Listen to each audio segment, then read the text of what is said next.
राधा रानी की मृत्यु कैसे हुई? अपने जीवन के मध्य में राधा ने भगवान कृष्ण की नगरी द्वारका की यात्रा करने का निर्णय लिया।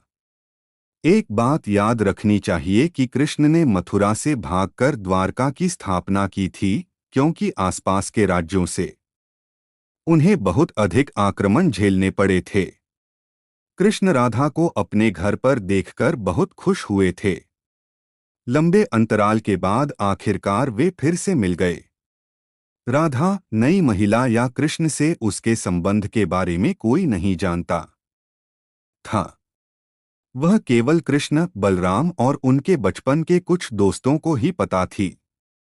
परिणामस्वरूप राधा ने कृष्ण के अनुरोध पर द्वारका में ही रहने और महल के कार्यों में सहायता करने का विकल्प चुना।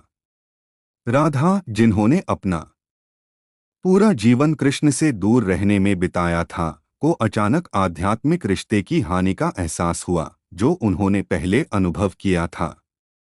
जैसे ही उसे यह समझ में आया कि उनका प्रेम दिव्य और आध्यात्मिक था और इसका एक दूसरे के बगल में शारीरिक रूप से उपस्थित होने से कोई लेना देना नहीं था, वह जल्दी से महल छोड़कर एक आश्रम में चली गई।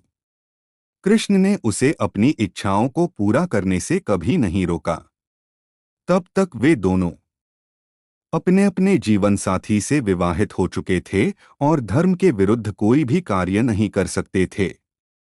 एक बार फिर समय बीत गया और कृष्ण को बताया गया कि राधा महासमाधि के लिए तैयार हैं। जब राधा ने कृष्ण को अपने सामने खड़ा देखा तो वह एक साथ रोने और मुस्कुराने लगीं। ऐसा लग रहा था कि वह इस तथ्य को स्वीकार कर चुकी थी कि वह देवी लक्ष्मी का अवतार थी। जब राधा पहली बार कृष्ण से मथुरा पर विजय पाने के लिए अपना गा छोड़ने को कहती हैं, तो कृष्ण भी उनसे ऐसा ही करने को कहते हैं। राधा ने कृष्ण से बांसुरी बजाने का आग्रह किया, जैसे वे बचपन में बजाते थे। कृष्ण ने बिना समय गवाए बांसुरी बजाना शुरू कर दिया। हिंदू मान्यता के अनुसार जब तक राधा ने अपनी आंखें बंद नहीं कर लीं और अपना शरीर नहीं छोड़ दिया, तब तक वे बांसुरी बजाते रहे। इस तरह राधा की मृत्यु हो गई। कथित तौर पर कृष्ण ने उस दिन अपनी बांसुरी तोड़ दी थी, जब उन्हें एहसास हुआ कि उनकी प्रेमिका मर चुकी है।